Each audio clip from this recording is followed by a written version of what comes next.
प्यारे बच्चों, आज हम लोग नया लेसन पढ़ेंगे जिसका नाम है आव्यूह। अंग्रेजी में इसे मैट्रिक्स कहते हैं। मैट्रिक्स का सबसे पहला या यूं कहिए सबसे पहले जे सिल्वेस्टर ने 1850 में इसका कुछ प्रयोग किया था।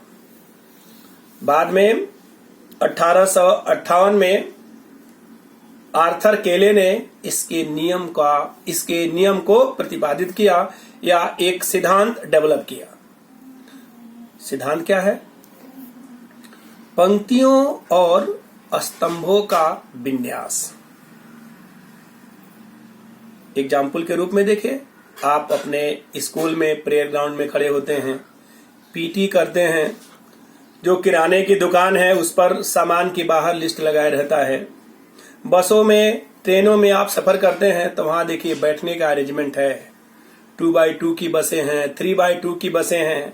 ये सब क्या है? 3x2 मतलब पहले पंक्ति उसके बाद स्तंभ आना चाहिए। मतलब पंक्तियों और स्तंभों को एक आयताकार सारणी के रूप में विन्यासित करें तो यह विन्यास आव्यूह कहलाता है।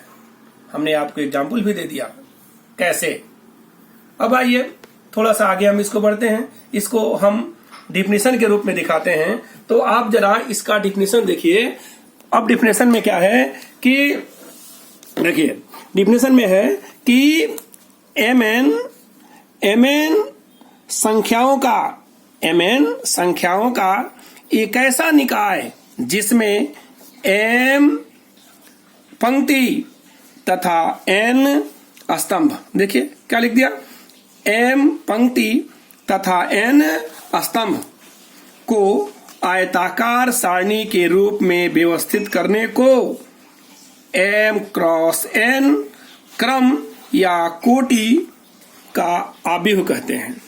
इसे m क्रॉस n आव्यूह कहते हैं, जिसे m गुणा n या m बाई n आव्यूह पढ़ते हैं। अब हम एक एग्जाम्पल दे दिए कि 1 2 3 4 5 6। तो आप देखिए ये क्या है? ये ऐसे है। देखिए पेन ऐसे है तो ये पंक्ति है, और ऐसे करेंगे तो क्या बनेगा? ये स्तंभ बनेगा। अब यहाँ देखिए कितने पंक्ति हो गए? R1, और एक कौन बना? R2। R1 R2 दो पंक्ति बना। स्तंभ कितना हुआ? C1। फिर कौन बना? C2। फिर कौन? C3। C4 column. तो यहाँ पर क्या बने? दो पंक्ति और 3 स्तंभ। इसलिए इस आव्यूह की जो कोटि बनेगी 2 क्रॉस 3 की। ध्यान रहे पहले पंक्ति, फिर उसके बाद क्या है? स्तंभ। अब आप ये भी दे सकते हैं कि ऐसे यदि हम और ज्यादा लिखे, जनरल आव्यूह को लिखे, क्या लिख दिया? A11 A12 A13। इधर क्या लिख दिया? A21 A22 और क्या लिख दिया? A23। अब जरा इसका मतलब समझिए। ये देखिए 1 पहला पंक्ति का पहला स्तंभ। तो आप देखिए A11 इसमें कौन है? 1। तो आप लिख सकते हैं A11 की वैल्यू किसके बराबर है? 1 के बराबर है। ये देखिए इसमें पंक्ति नहीं चेंज हो रहा है, स्तंभ चेंज हो रहा है। A12 के प्लेस पर कौन है? 2। तो आप लिख सकते हैं कौन? A12 equal to 2। What do mean? पहली पंक्ति स्तंभ कौन सा हुआ? दूसरा हुआ। जरा ये देखिए, इसी तरीके से हम लिखना चाहें तो A23। अब A23 इसमें कौन हुआ? दूसरा पंक्ति का तीसरा कॉलम। A23 कौन हो गया? 6 हो गया।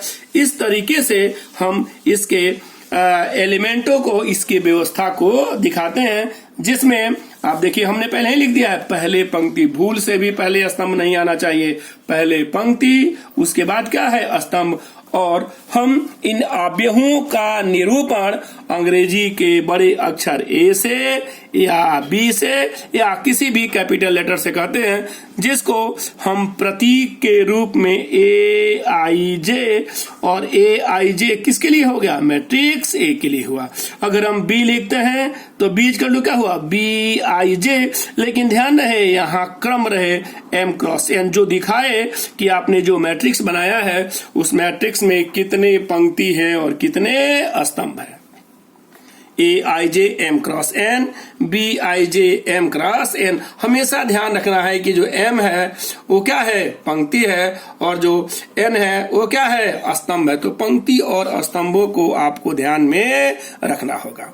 अब आइए, हमने तो यहाँ दिखा दिया कि आव्यूहों को कैसे निरूपित करते हैं, अंग्रेजी के बड़े अक्षर A से, फिर इस तरीके से। और ये जो हमने लिखा है 1 2 3 4 5 6 या A11 A12, इसको हम लोग क्या बोलते हैं, एलिमेंट ऑफ मैट्रिक्स, मैट्रिक्स के अवयव इसको बोलते हैं, जिसको हम लोग A11 A12 A13 या शॉर्ट नेम में क्या कहते हैं, AIJ, जिसमें M पंक्ति होता है और N स्तंभ होता है। तो आपके समझ में आ गया होगा कि मैट्रिक्स क्या है। एक बार पुनः सुनिए, mn संख्याओं का एक ऐसा निकाय जिसमें m पंक्ति तथा n स्तंभों को आयताकार सारणी के रूप में व्यवस्थित किया जा सके, m क्रॉस n क्रम का कोटि m क्रॉस n क्रम या कोटि का आव्यूह कहते हैं, जिसे m/n आव्यूह भी पढ़ते हैं। और हम आपको यहाँ दिखाई दिए कि 1 2 3 4 5 6 ये सब क्या है, ये सब मैट्रिक्स के एलिमेंट हैं, जिसको हम पंक्तियों और स्तंभों के रूप में व्यवस्थित किए हैं। ओके, आपको ये हमेशा कंफ्यूजन होता तो ध्यान रहे, यह ए वाली लाइन क्या होती है, पंक्ति, ये सब पंक्ति है, और इस तरीके से आप करते हैं सब क्या है, स्तंभ है। तो पंक्ति और स्तंभों का जो क्रॉस होता है वह किसी मैट्रिक्स को इंडिकेट करता है। फिर आगे हम लोग इसके क्रम को बढ़ाएंगे। Thank you.